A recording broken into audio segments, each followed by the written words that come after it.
Dopo la visita inaspettata e improvvisa di oggi del governatore Schifani al dissalatore di Porto Empedocle alla centrale Enel, in tarda mattinata anche quella del sottosegretario di Stato Alessandro Morelli e del commissario straordinario all'emergenza idrica Nicola Dell'Acqua,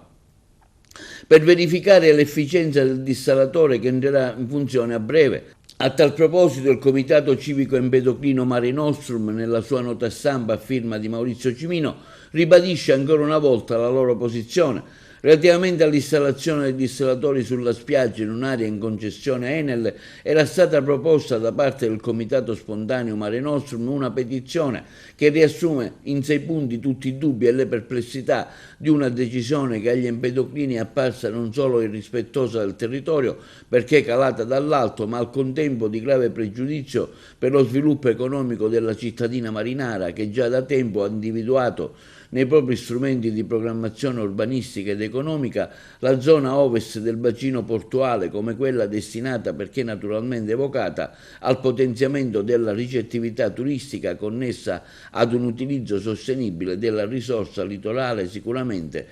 non può essere quello industriale.